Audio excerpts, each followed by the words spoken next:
talking to you first about misogyny and about feminism and how nationalism, well, what it does to women and to our rights as women, right? And so I want to welcome everyone. This is First United Methodist Temple at Church at Chicago Temple. My commercial for United Methodist, while we're talking about nationalism, we also want to be we're very proud of the work that we have done as United Methodists, even if it's not from the people in the pew. Most recently, Westpath voted to divest from the 3 countries that are engaged in military occupation, and they expanded what we asked for from General Conference. So if you're not a United Methodist, why this is a big deal? Westpath is the largest pension fund of any denomination. I believe it's the largest, or one of the largest. And so what they do matters. It makes the news, and this made the news last week. Why do we care about divesting from military occupation, right? This is what we're going to be talking about, is how do we unpack government from this desire to have religious nationalism infecting our government. We're seeing it. We see it here in the United States. We see it here in Israel. We see it here in India. And of course elsewhere. I'm not just picking on those 3 countries and elsewhere, but those are the ones that we're going to focus on today. So what does divestment have to do? If we go after the companies that are responsible for the military, the Boeings, the Caterpillars, the companies that are supporting military by selling weapons and product, then it's one way to address what's happening with respect to war. And so that's one of the things, that was one of our biggest wins. We had another big win. A week ago, we had a press conference, Northern Illinois Conference. Reverend Jane Easley worked with Chicago CIOGC. They did a press conference on Gaza. And they talked about, we have to be focused on what's happening in Gaza. And the bishop at the end of the press release asked for United Methodists to take 3 actions. We'll talk about what those actions are at the end, because we have a couple of other actions that we want people to take. And so that's how we sort of got started, and people went, but it's hard to talk about religious nationalism, right? How do we even get into the conversation? What we're doing here is, yes, we're trying to get into the conversation, and if it's hard to get into a conversation on religious nationalism, it's got to be even harder to get into that conversation on how religious nationalisms affect women. Because people push back and they don't want to hear it. So this is what we're here for today. Is that a good start? And Sherry's going to start. We do this we hopefully do this, but I don't know if we do this at every workshop. We're going to talk about some agreements, some ways that we want the conversations to take place. Once we get our agreements done, Neil and Peter are going to talk about religious nationalism in a very short, give you some substance of what we mean. And then we're going to invite a panel of women to come up and talk about their experience, personal, and what they see in their lives as their working lives. Yes. Sherry Bevel, she's going to introduce herself. Yes. So I feel good. This doesn't mean to be long. You are a good vibe. So my name is Sherry Bevel. I am sometimes a political science professor, sometimes a nonviolence trainer, lately, and also I help people have difficult conversations. Would you mind standing in front of the mic? Oh, darn it. A little bit. I like walking around and moving. Does this help? Well, you can move with the mic if you want. Here's one. Just hold that up. That's Here. fine. No, we can just do that. Thank you, Peter. Okay, thanks. So difficult conversations. Lately, I have been working with the group that started doing workshops in mid-May about non-cooperation with backsliding democracies, authoritarian regimes around the world, so that we're introducing that material to organizations here in the U.S. as Paula was speaking, and then I'll start what I'm here to start, I saw a map today from the Washington Post of where all of the military agencies are, and they had a caption that said something like, "Surprise, it's not where the crime was." But she was talking about occupation, and looking at that on a map, that's the word that I thought of. Yeah. So, my role here is to basically remind you of things you already know and have heard before.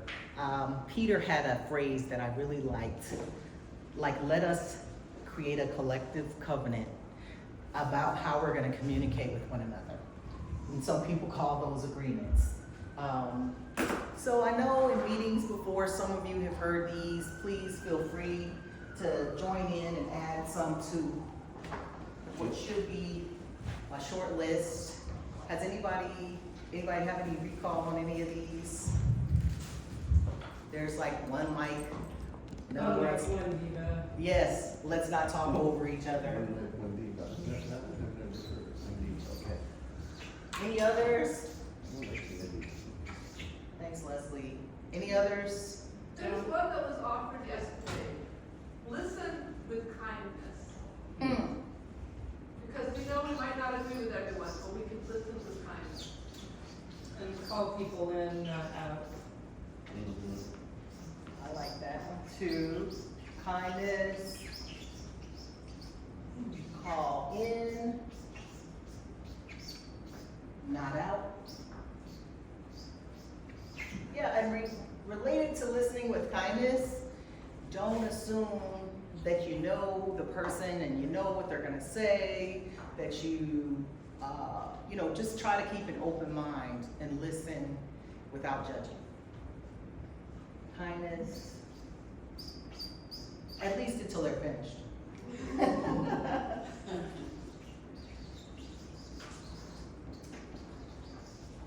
Okay, any others? Use I statements. I love it. You all have a lefty writing backwards over her shoulders. There's there's another part of it, but I used ouch, just to let someone know, without getting into a long rant about it, hey, what you said was disturbing or offensive to me. And I had cause to use this within the last couple of weeks. I was in a meeting and someone disagreed with what I was saying, which is fine.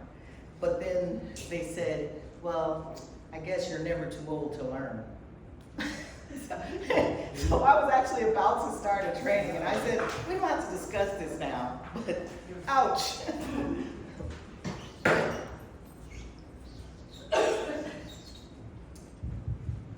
So, here, Neil, let's remove this up. Thanks. Any others? So one other that we want everyone to keep in mind, that what we're doing is we're listening today, not trying to solve all of this. And if we remember that, that might keep the temperature where we want it.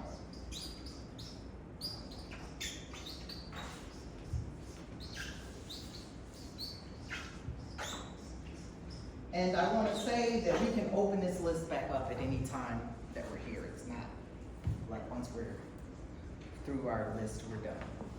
Period, forever. Okay, does anybody have any others? All right, there's also, I don't know if it'll come into play here, but I will do anything with respect to storytelling if I think it will help someone or advance the group. But I might not want people to go and say, well, Sheriff Devil was telling us about, hanging off the side of the building or something that I wouldn't necessarily want repeated as a personal story, but use the story, change the names.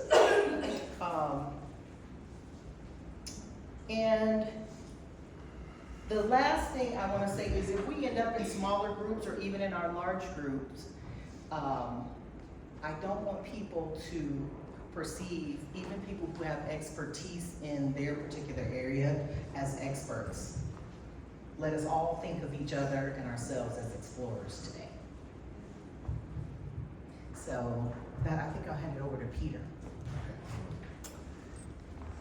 Thank you. Thank you.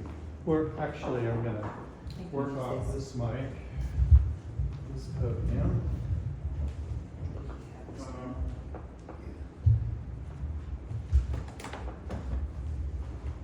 Okay, Neil, actually, I'm going to start. Okay. So basically, Neil, I'm going to ask you to introduce from the podium, to introduce religious nationalism, and then I'm going to go through the characteristics of religious nationalism, then I'm going to have you talk about Christian patriarchy, and I'm going to talk about Hindu patriarchy. Okay, so this will be brief. Again, just let me add my word of gratitude to all those who made it possible for us to be able to gather here tonight. It's a work week, it's the middle of the summer, and there's a lot going on in our lives. So thank you to our presenters, thank you to Reverend Easley, thank you to the staff, thank you to priests, thank you to all of you. Anyone who's done something to make this possible, we are deeply grateful. This is part of a larger, I like the way that some people have described it as a movement to really connect the dots when it comes to religious nationalism. So very, very briefly, so I am Neil Christie, and along with Peter, we are principals of the Religious Nationalisms Project. What the purpose of this project is to consider how democracy is being threatened. So what we're doing is we're trying to really promote democratic societies, pluralistic societies. We recognize the distortion that religion happens within religion under authoritarian agendas, when governments misuse religion to justify discrimination and violence, both religious freedom and human dignity are at risk. I've heard one author say that there is no such thing as religious freedom with religious nationalism. It's not, you can't, they can't coexist. So if we believe in religious freedom, if we believe in human rights, then it is impossible for us to allow agendas that would privilege not only one religious agenda, one expression over another, but particular rights over the rights of others, right? So that's part of our larger conversation. The Religious Nationalism Project works to respond to, by fostering cross-faith dialogue. Our work has been intentional since before the presidential election, starting across Ohio, across New York State, then through Tennessee, Georgia, culminating in sort of fact-finding information that we shared at Riverside Church in New York about what we heard on Christian nationalism. We started to then expand what we understood as the impact of nationalism, and we worked with the National Council of Churches as they were coming up with a resolution on Hindutva, or Hindu nationalism, and then addressing religious nationalisms as they connect together. So we've sort of, what we're doing is sort of a progressive growth in this project, but we come back to the rise of authoritarianism, and we're interested in equipping communities to defend themselves, to build greater resilience, to affirm human rights, to affirm pluralism.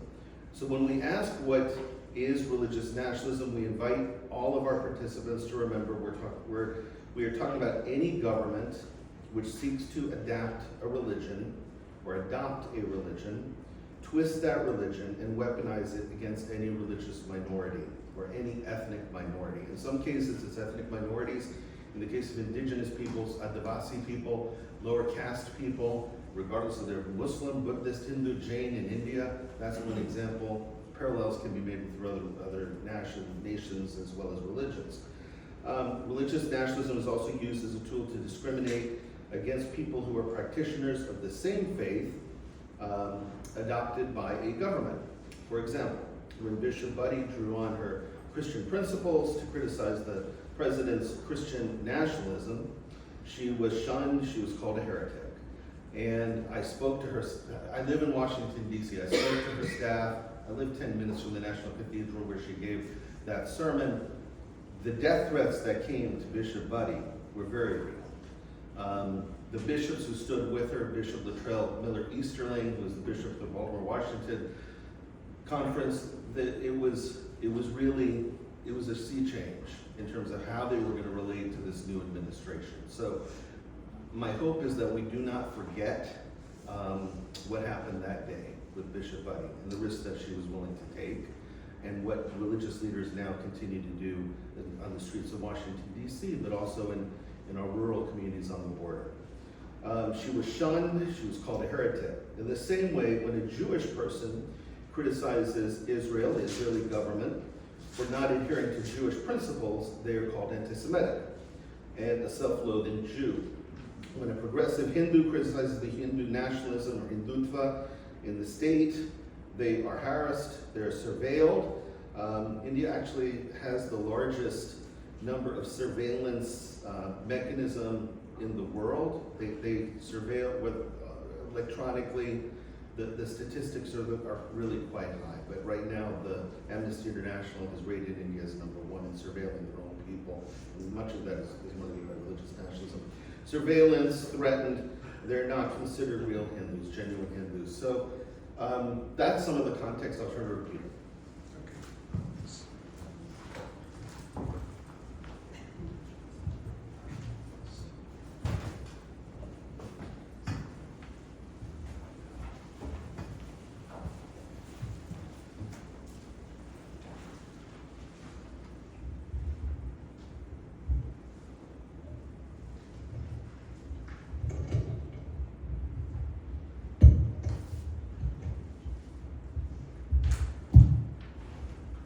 Can you hear me okay?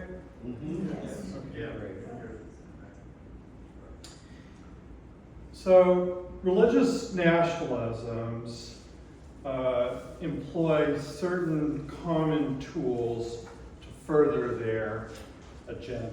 And when you see these tools or patterns in operation, utilized in your church, in your community, in the state of Illinois, in the nation, and in the world, you are probably seeing very strong evidence that religious nationalism is behind it. So I'm going to go through these characteristics, and then at the end we're going to particularly talk about misogyny and patriarchy. But I want to set the stage here for how we talk about religious nationalism and where you see it evidenced. Religious nationalists promote a state-sanctioned religion. They promote a version of one religion that supports government power and marginalizes those who believe differently than the government. Usually, the language can be found in zealously attacking the separation of church and state in favor of a Christian religion, or in the case of the Israeli government, a Jewish state, or in the case of our friends in India, a Hindu nationalist state. These religions are state-sanctioned. Number 2, God and government are one. Christian nationalists claim that they have divine support for their state policies. They frame political agendas as sacred mandates. Historically speaking, the United States speaks of how we're on a mission from God to take land from and kill the Native American people. This action was based or rooted in what we call the doctrine of discovery. Or the Israeli government is on a mission from God to take the land which is rightfully theirs according to them, and to kill people so as to create an all-Jewish state divinely mandated by God. Religious nationalists exhibit a distorted faith. They distort faith. Religious nationalism is a secular, ideological use of religion, often in direct conflict with the core values of faith traditions. In all of our faith traditions, we focus on a few core principles, like each person is created in the image of God, and they must be treated equally. Or that we are called every day to love the Lord our God with all our heart, mind, and soul. And we know we are loving God when we deeply love our neighbor. And in our life together, we show particular concern for the poor, the dispossessed, the hungry, immigrants, the incarcerated, the formerly incarcerated, people of color, women, people of different sexual orientations, and those who are enslaved or of a lower caste or a lower class. And so if you find yourself gritting your teeth as, say, a practitioner of Christianity, when politicians are speaking of politics in the name of religion that defy the principles that I just mentioned, you are witnessing a government which is distorting your faith and the faith of others. Replacement theory. Under this view, we have white people in the United States who are very concerned about holding on to political power, and they are worried about people of color or immigrants wanting to replace them through building a larger political base. These immigrants and religious minorities are always falsely portrayed as enemies who must be excluded, eliminated, or denied citizenship. We often see an anti-Semitic undertone under replacement theory.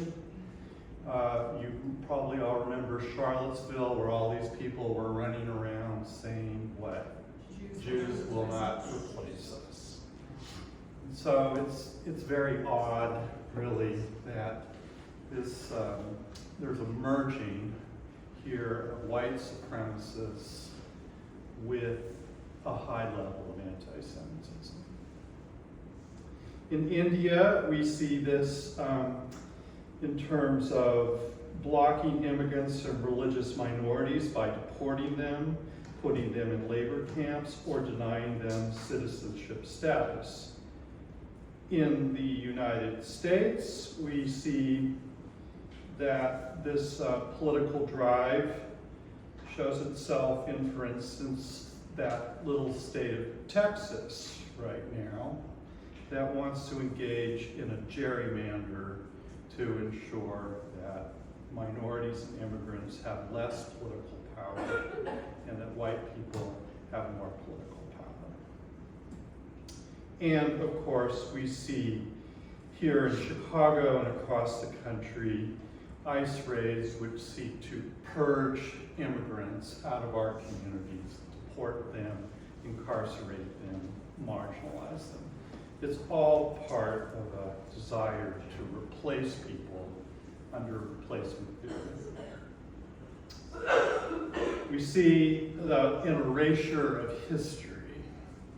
Religious nationalists attack liberal education and seek to censor diverse perspectives. They seek to defund institutions that challenge the government's romanticized historical narrative, which excludes marginalized and minority voices.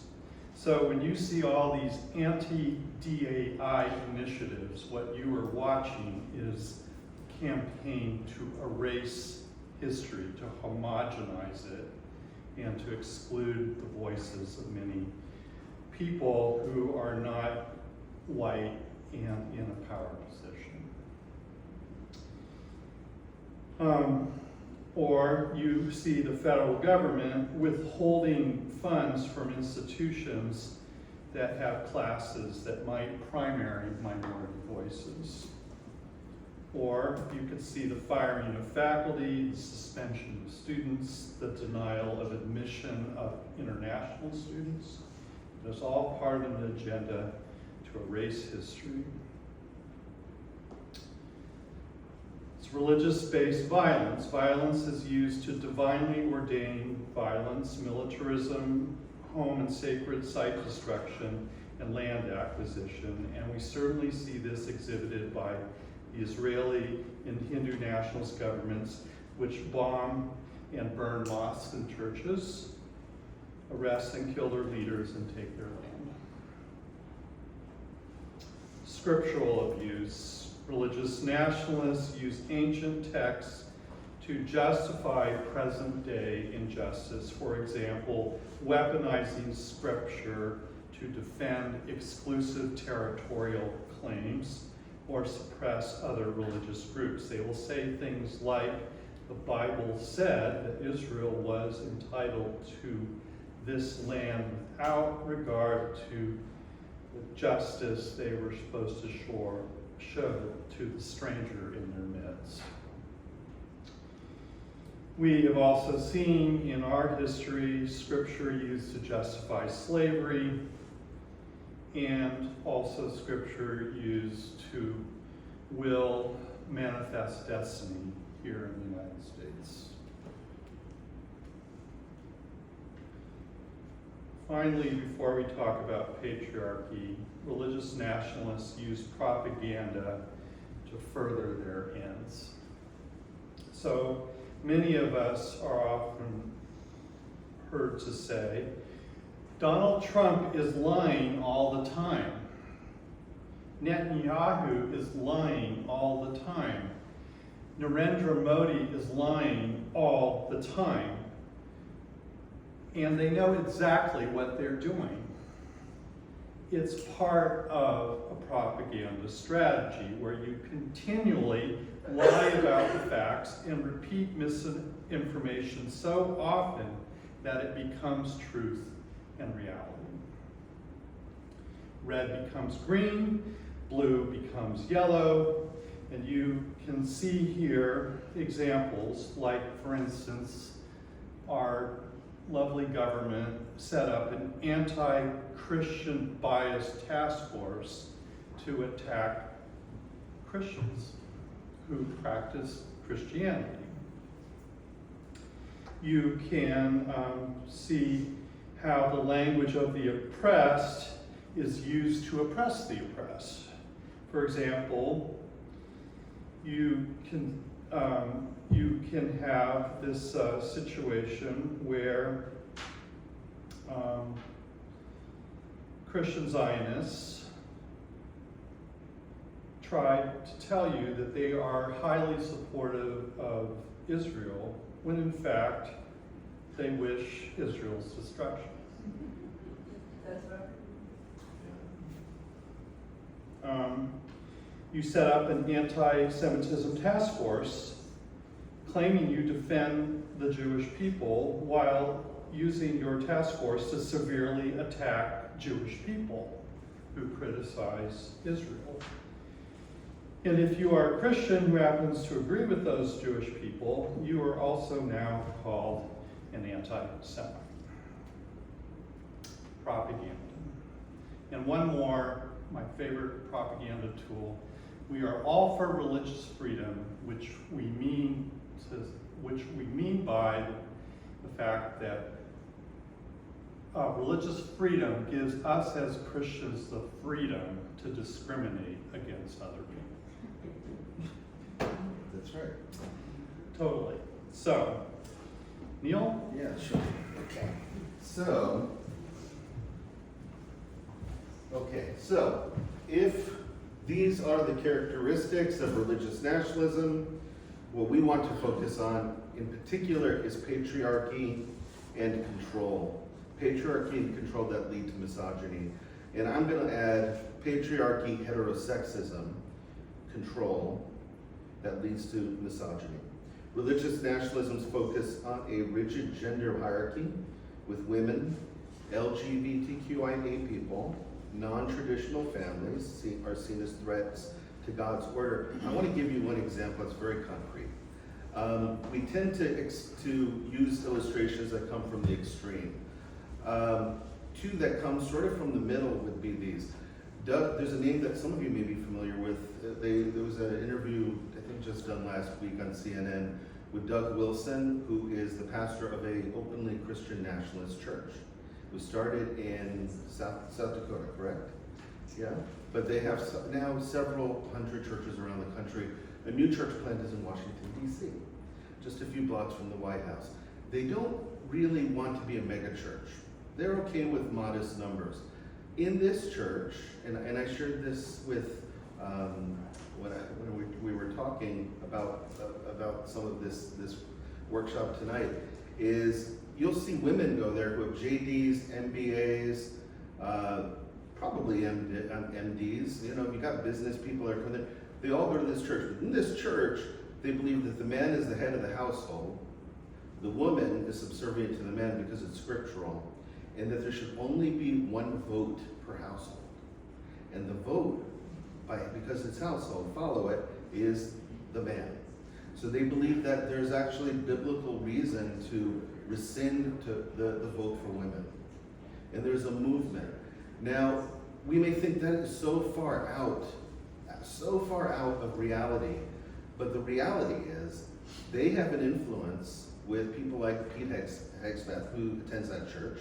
We have other members of the administration. We have members of Congress who drop in, and their staffers, which is even more important. We have the Orthodox Church, where I've talked to priests who are very concerned at the rise of patriarchy within their own tradition. More men, young men coming in because of this skewed understanding of what it means to be a man, what masculinity is intended to be.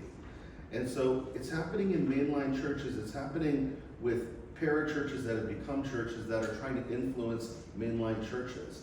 And I think it's something that we need to watch. So that's my off the comment page piece, Peter.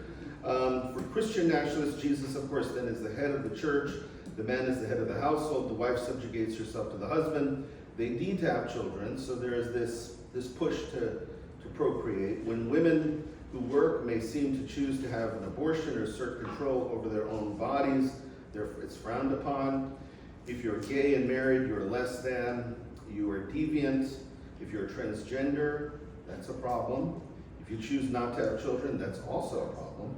For Christian nationalists, they seek to pass laws to maintain the social order, their twisted view of Christianity. They send in the military ICE agents to enforce that Christians have rights here in Evanston, Chicago, on the quest to assert white dominance and electoral power. And this is happening in Washington, D.C. I've seen it on the street. My friends are seeing it on the street. In real time, lay and clergy are organizing to be present, to be in solidarity, to accompany with children who are black and brown children who are the most vulnerable right now. Women who are domestic workers, who are being put on buses. I have a friend who is asking me to assist him in creating a caravan to get them to safe houses outside the city when I get back to DC.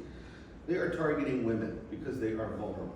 They are vulnerable, and they are really the de jure, they're de facto, if not de jure, head of a household, of an undocumented household. So, Peter.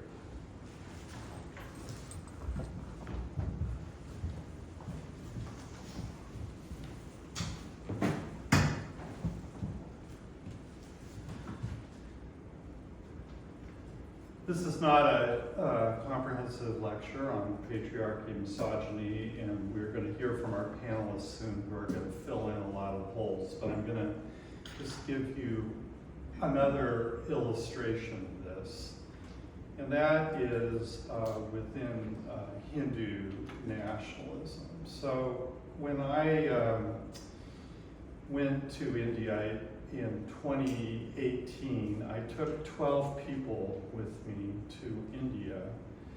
9 of us were denied entry at the airport and sent home. We were not allowed into the country. Why was that? Because we were Christian, because they were worried that we were going to upend the caste system by preaching a gospel that embraces all people, including women and lower caste people. They were afraid that we were going to bring money into the country that might favor people who are poor and marginalized, and that we were going to engage in conversion, as they defined it. It could be soft conversion, like giving people medical care or a cup of coffee even.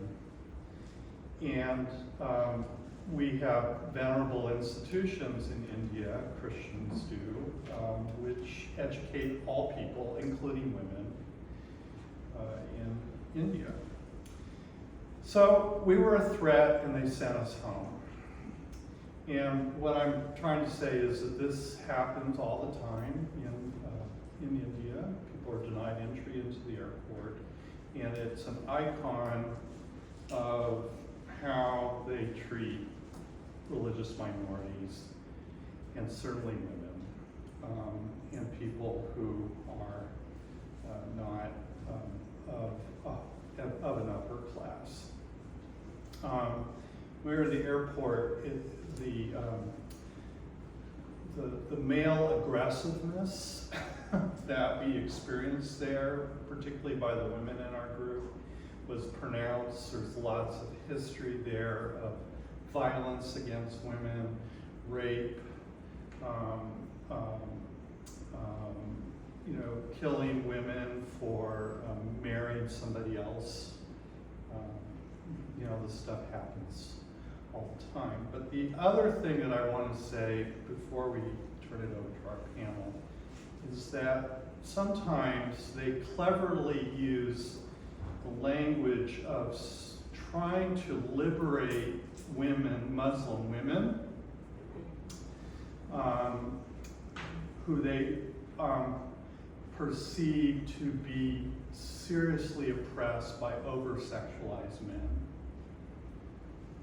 And so they use the language of female or liberation as a way to attack Muslims.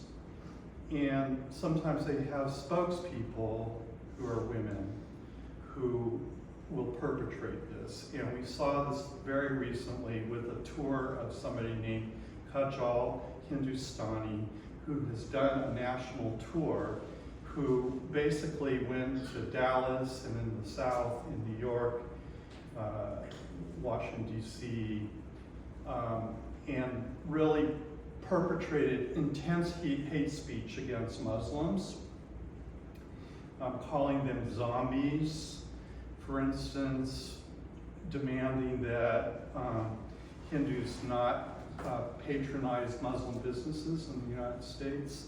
And she brings this vitriol all through India that perpetrates the burning of mosques and the destruction of Muslim people. But it's a female spokesperson who does this.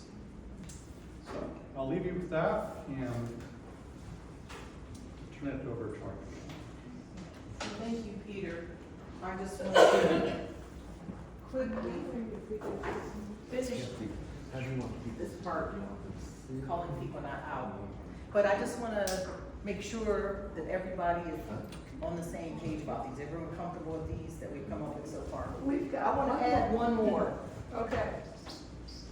Step up, step back. Anybody know what that one is?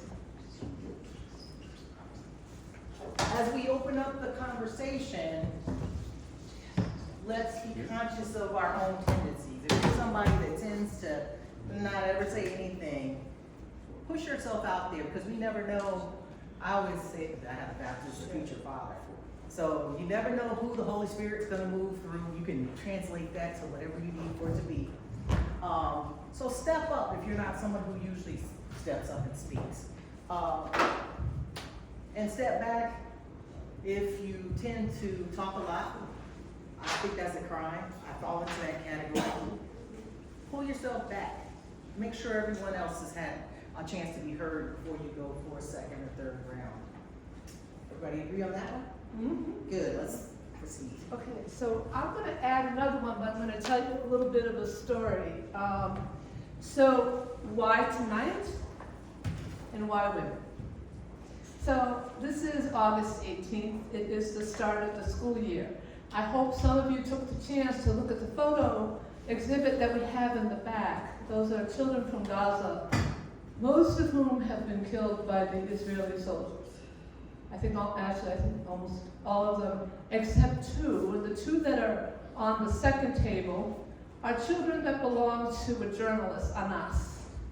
And so why tonight?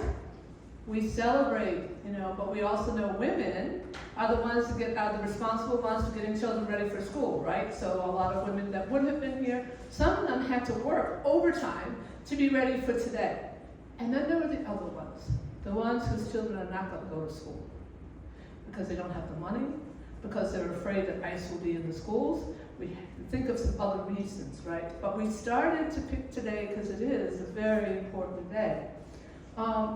So for those children and the hundreds of others that are on that table and elsewhere around the world, there is no school. Many of them have been killed. They'll never start school. In Gaza, most of the schools have been destroyed. And the children that are there that have schools, they're foraging for food. The second table is the journalists, right? And some of you know 5 journalists were killed a few days ago, right? And when we talk about nationalism, it's one of the things that we're really talking about that happens, right? You silence the press because they're the ones that are going to tell the stories. And you silence particularly the women. One of those women, Shireen Abu Akleh, probably one of the most well-known journalists, was killed. She had her press jacket on. She was there reporting from Jenin camp. There was no doubt what she was doing, and she was assassinated. I would like to say, because she was a woman, was part of it, but Israel's assassinating a lot of journalists, right? But they are intentionally going after women as well. And we see that not just Israel and Palestine, we see that around the world, that women that dare to step up and tell stories are a challenge. So what can I put on this list here? Yesterday, there was a woman who looked at the pictures and she was almost in tears. And I realized that we don't always allow that these stories that we're going to hear tonight from the women that are going to speak are going to be, some of them, emotional. And you may have an emotional response, and you may be listening to someone. Don't re-traumatize them by minimizing, right, the emotion that you see. Acknowledge it. You don't have to agree with someone and what they're saying, but you can acknowledge the emotions that go with it so that we don't re-traumatize people. And since this was kind of, I got to choose all the speakers. I did not all of them, but most of them. So we're going to hear from Leslie Williams. She comes from Jewish Voice for Peace. She's in Evanston. And one of the things that she's going to focus on in particular is militarism and how that shows up in nationalism, right? Dr. Dalara Saeed, she's a woman in power, and she's going to talk about how do you get women in power and how nationalism, the goal of religious nationalists, is to keep women out of power, right? And then hopefully Reverend Jane is going to talk a little bit about her personal story and what's it like for a woman in the sort of like in the belly of the beast, right? In a religion which in some ways we exhibit some of the characteristics that we heard talk about, right? How do you survive? How do you fight back? So those are the 3 women that we're going to hear from. And then Sherry's going to talk, hopefully, when she facilitates conversation, how do you get past when someone makes a comment, and I'll give an example. We heard it yesterday. Well, what about Hamas? The what about Hamas? That was supposed to shut down the conversation. So what Sherry's going to help us with, hopefully, is, you kind of get past that. How do you get past that? Because when someone tries to shut you down, that is the goal, right? Just the same way when Israel's shooting at terrorists, that's their role, is to silence them. So how do we get past that? How do we keep the stories alive and going? So with that, I Just think, one other thing, we have one other speaker who is. oh, that's right. Sunita Viswanath, On who's the the screen. executive director of the Hindus for Human Rights, and she will be coming to us on video. Okay, so do we want to start with her on video, or do we want to bring up our first speaker? We could start with her. If Okay? it's all set up. Otherwise, if it's all set up, if it's not all set up, then we can begin, and then we can Okay. end with her. Right. And then when we begin, we're going to ask all the speakers if they don't mind stepping up here and having a seat. Supposed to be a round table, but not quite. We'll trade. Why don't you, I'm gonna sit over there. Are we going to need the microphone? We may need it, yeah.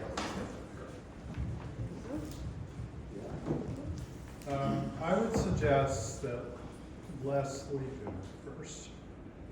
Leslie? Okay. Do we want everyone to come on up Yes. first? Why don't we have Leslie go up first? Okay, To speak first. okay. You decide. Yeah, okay, great. Are you ready? All right, thank you.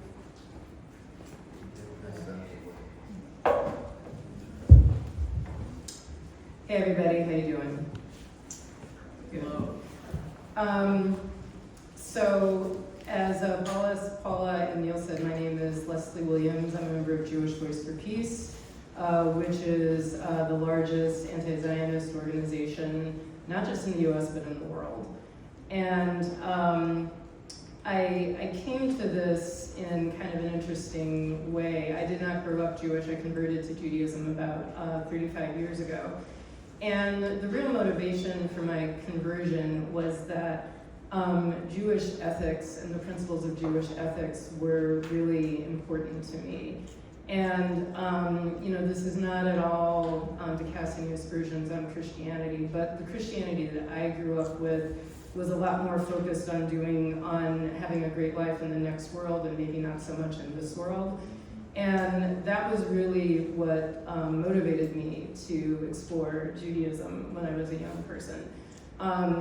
It's been challenged a little bit the last couple of years, but I do still believe that there is a core of Judaism which is really about ethics, about seeing the divine in everyone, about saying that when you kill one person, it's as though you've killed an entire world.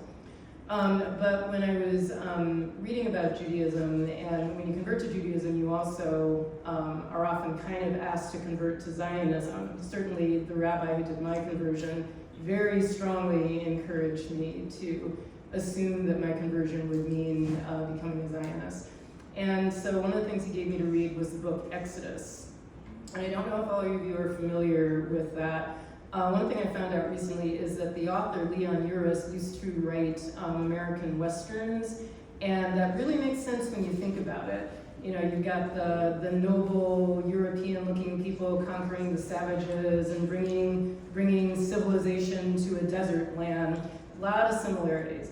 But there was a scene that I really remembered from Exodus where Ari ben Canaan, who is the prototypical Israeli Sabra, tough, military, handsome, very sexy, is talking to the American nurse Kitty, who is American and a nurse. So you've got the military guy, all male, the female nurse. And he said, you know, my sister Jordana is this Israeli young woman who is the spirit of Israeli feminism as a soldier, says that I shouldn't marry you, I should have married my old girlfriend Daphna, who was also a soldier. So in other words, the only right way to be an Israeli woman is to be a soldier. So feminism, for that early concept of Israeli feminism, was the freedom to bear arms, the liberation to be a soldier. But this is also sort of tied with this racist assumption that one of the great things about Israel is that their women are so free. It's the only place in the Middle East where women have any rights. And the assumption that Palestinians and frankly all Arabs and Muslims have to be sexist. So often when you ask, when you get asked as not just a Jewish woman, but as a woman, why are you supporting Palestine? Well, you know, if you live there, you know, you would be living under Sharia law. If you live there, you know, your husband would have the right to beat you, et cetera, all these really racist, Islamophobic stereotypes about Muslims. And so you have this binary that Israelis are good and thus they're feminist, while Arabs are bad and thus they're sexist. And there was a recent quote from Netanyahu talking about the new axis of misogynist evil sweeping the world from the Muslim world, and that Israelis should be proud of their Islamophobia because women's liberation has been part of the Zionist dream since its inception. So I thought maybe we should dig into that a little bit. But I also wanted to talk, my two predecessors have done a really wonderful job of talking about religious nationalism. But again, always want to start kind of defining our terms. So what do we mean by just talking about nationalism? So it's typically seen as a strong feeling of pride and loyalty to one's nation, often accompanied by the belief that your nation is superior to other nations, and that there is a shared sense of identity and culture, and that shared culture is also superior to other cultures. Now, obviously, there's a continuum. Not all nationalisms have that strong an ethnic chauvinism, but the more nationalist a society tends to be, the more chauvinist it tends to be. There's a very narrow definition of who belongs in the nation, who's the insider and who's the outsider. And because you need to preserve this ethnic purity, that nationalist societies tend to be very militaristic and be very focused on power, on domination and violence to preserve the nation. They tend to glorify the military and glorify warfare. Now it's true of nationalism in general, but ethnic or religious nationalism makes it not only a point of nationalist pride, but a religious obligation to wage war against the enemies or the outsiders. So how does this affect women? Well, you'll notice that there are a lot of images of the nation that you see in wartime that are images of helpless, bound women. So if you think of some of the propaganda posters you would see in World War I or World War II, it's often this fainting, usually half unclothed woman who's being carried off by the Hun or by the Jap or by whoever we were fighting at the time. So it's the idea that women are vulnerable and need to be protected by strong men. And women are pushed to stay within their traditional roles as mothers, as wives, as healers, and leave the fighting to the men. Women are also, as one of my predecessors mentioned, encouraged to reproduce to strengthen the nation. And if you remember, during the Nazi period, the German girls were told to focus on the kitchen and children and church. That was the role of Nazi young girls. And that's something that we see in many very strong nationalist societies. So the militarization of ethnic nationalism often depends on persuading men that their manhood is only validated if they can perform in both senses of that word, perform as soldiers, but also perform sexually. So this often results in misogynistic violence carried out against those who are imagined to be the others. But it also results in domestic violence against the women in their own societies. And we are definitely seeing that in Israel right now, a huge rise, not just in sexual violence against Palestinian women, but domestic violence against Israeli women. Domestic violence is frequently associated with military families and strong military cultures. There is partly just the stress of combat and PTSD and family separation. But if you're part of an institution that teaches you the best way to solve problems is by bombing someone, that can actually transfer into your personal relationships as well. Then instead of thinking the best way to solve problems is compromise, discussion, negotiation, if you have been socialized into thinking that the military way of thinking, the best way of solving problems is with a gun or with a fist, you are much more likely to use that fist even on those near and dear to you in your own household. As Neil, I think, mentioned, it often leads to an increase in homophobia because we can't afford to have effeminate men. All the men need to be strong and forceful, et cetera, et cetera, et cetera. So we have no place in our society for what is perceived weakness in men. So getting back to religious nationalism and particularly Zionism, first of all, I always feel a little bit of an imposter in these interfaith discussions because, as most of you probably know, defining who is Jewish and what it means to be Jewish is very complicated. Many of the early founders of Israel were in fact secular Jews. JVP is a secular organization. There are many religious Jews within JVP, but we don't really think of ourselves as a religious organization. So the concept of Jewish nationalism is maybe a little bit different from Christian nationalism in that it's not as much based on theology. There is some of that there. There's maybe exploiting the theology to justify Zionism, but it's a little bit different, I think, from other forms of religious nationalism. But that being said, there are a lot of similarities. And all of the things that I've been talking about, we have seen in Israel really since 1948. So again, going back to Exodus, the strong sabra, the glorification of Israeli manhood, as opposed to the cringing, helpless, sissy Jews who died during the Holocaust. And in fact, Leon Uris said that he wrote Exodus because he hated Anne Frank. He hated the idea of this pitiful little Jewish girl and the idea that we associated Judaism and Jews with pitiful, cringing children and women and weak men. So he created Ari ben Canaan as a response to that.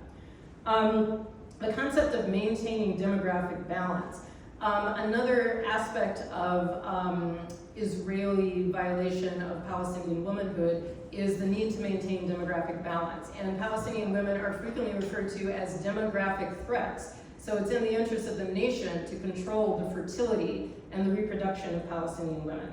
And then, of course, rampant sexual violence and humiliation of Palestinian women. And part of that is also an attack on Palestinian men because it's saying, you don't know how to keep your women safe. We know how to keep our women safe, but you don't. And we're going to show you that we're more powerful by sexually humiliating your women. Which also is not unique to Israel. The United States has done that plenty. Most militaries have done that plenty. But according to the United Nations, Israel has increasingly employed sexual, reproductive, and other forms of gender-based violence against Palestinians and carried out genocidal acts through the systematic destruction of sexual and reproductive health care facilities. Palestinian women are often publicly stripped and made to parade nude in front of Israeli soldiers. There are threats of rape, threats of sexual assault, and this is not a one-off or occasional bad actors. This is part of the Israeli security forces' standing operating procedures, according to the United Nations. There's also a climate of impunity that exists with regard to sexual-based crimes, not just by the military, but by Israeli settlers and by Israeli men in general, with the aim of instilling fear into Palestinians. In terms of reproductive health, the occupation, the checkpoints mean that women and girls have died related to pregnancy and childbirth due to the conditions of the occupation. Many Palestinian women who have actually given birth at checkpoints because they weren't allowed to get through. There's also currently in Gaza, one of the really heartbreaking aspects of it that I think we don't always think about is women living in these tents with no sanitation, no ability to manage their menstruation, no ability to clean themselves and protect themselves from infection. But how does this affect Israeli women and Jewish feminism in Israel? So there's a very strong tradition of Jewish feminism, both in Europe and the United States, that was definitely affiliated with the left. So it was feminism that worked on human rights issues, feminism for peace, and of course the labor movement, which was largely focused on the dignity and protection of women working in sweatshops, working in factories, and protecting children who were working in sweatshops and factories. But unfortunately, Israeli feminism has more and more become allied to the right and to this militaristic nationalist culture. So for example, there's an organization called Zionists, and kind of like Zionist, Lionist, Zioness, which is getting a lot of attention a few years ago as being a really strong organization, proudly progressive, proudly feminist, proudly Zionist. And it's something that we sometimes call an astroturf organization. It sounds like it's a grassroots sort of organization, but it was actually started by a Zionist group called Lawfare that is a very right-wing organization that spends most of its time suing academics and others who are standing up for Palestine. And the people that organized Lawfare came up with this idea of Zionists and funded it and created it. So it's not like it's really it's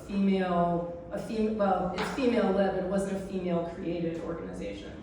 So Israeli feminism often has this kind of racist mentality at its core. It uses feminism to justify Israel. Israel is better than Palestine or the Arab world because all Arabs are sexist. But it's also used to silence women in Israel who are critics of Netanyahu's policies and critics of the genocide. So, for example, the organizations Women Against the Wall, they are frequently attacked by those in the Israeli government and those on the Israeli right as being traitors to Israel because they're standing up for peace. This also means that domestic violence from Israeli men is also often downplayed because Israeli men don't do that. That's an Arab problem. There was an interviewer who was talking with the chief of police in Haifa, and she was asking about the problems of domestic violence in Israel, and he said, well, Arabs beat their wives, not Jews. And he admitted, well, maybe it happens sometimes, but it's a family problem then, we don't want to get involved. We'd rather arrest Arabs. You can even see Israel as using some of the language of domestic abusers. Israel has a right to defend itself. Why did you make me do that? Golda Meir once talked about how the thing that the thing that made her the most angry about Palestinians is, you forced us to turn our children into murderers. You forced us. You made us do this. You're the reason why I've had to punish you. And we often see some of these same tactics that you'll hear domestic abusers use. The deny, attack, reverse victim, and offender. So you deny the abuse is happening, you attack the person who's being abused, and then you reverse it and make yourself the victim. Also, nationalism and safety is seen to trump women's issues and trump women's safety and security. So since October 7th, there has been a massive increase in gun purchases, which has made a lot of women's advocates feel very, very nervous, because as we know here, an increase in gun purchases often goes along with an increase in domestic violence. And so when the deputy police commander in Jerusalem was asked about this, he said, well, everyone is so sensitive about this. There are limitations regarding restrictions on guns. Let's assume that some 20 women are killed each year by people who held gun permits. What are we supposed to do? Stop giving out permits? Then we'd have this absurd situation where you'd have unarmed guards at school and a terrorist could come in and kill the whole school. So we're not going to protect women, because that could happen. So women in Israeli society, how feminist has Israeli society really ever been? Out of 120 seats in the Knesset, there have never been more than 11 women in the Knesset, because the Knesset, the Israeli parliament, needs to be strong, needs to have strong male voices in it. Feminists like Women Against the Wall and Black Laundry that are anti-militarist feminists, as I said, are frequently attacked as being traitors, as betraying the country, et cetera, et cetera. In Gaza, again, much more domestic violence since October 7th, both among Israelis and Palestinians. In Israeli families, but also in Palestinian families, we're seeing more domestic violence. Palestinian women, as I said, their health care is very endangered by the occupation in general, but particularly in Gaza. Much more sexual violence, both against Israeli victims on October 7th, but increased sexual violence against Palestinian women. Divorce rates are rising. And women are becoming more marginalized in government. Women are actually losing positions in government and prominent positions in the economy because there's a sense for a need of male skills, strong men, as opposed to women who are generally seen as being the negotiators, the compromisers.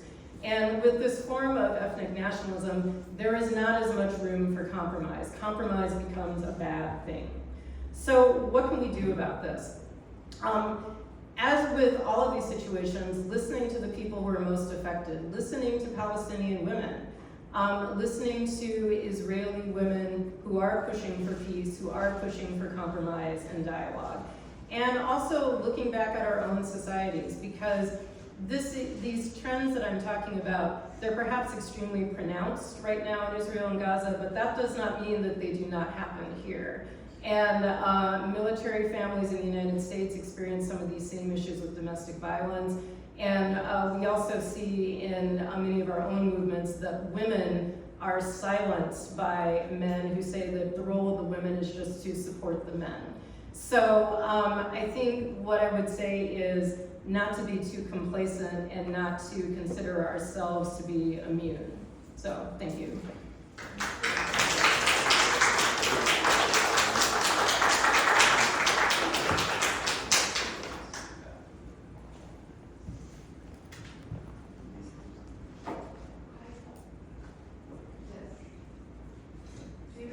Yeah, I'm going to, it gives me 1 second, I'm going to pull this up. Okay.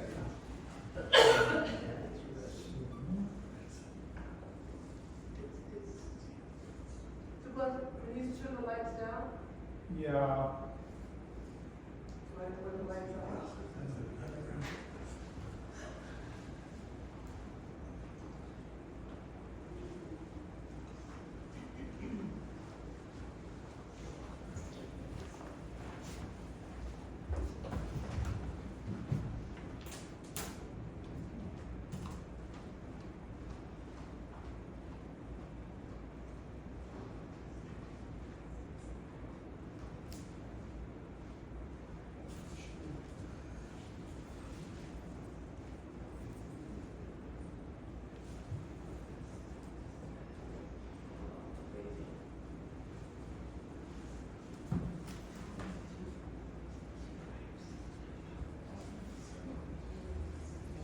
My name is Sunita Vishwanath, and I serve as Executive Director of Hindus for Human Rights.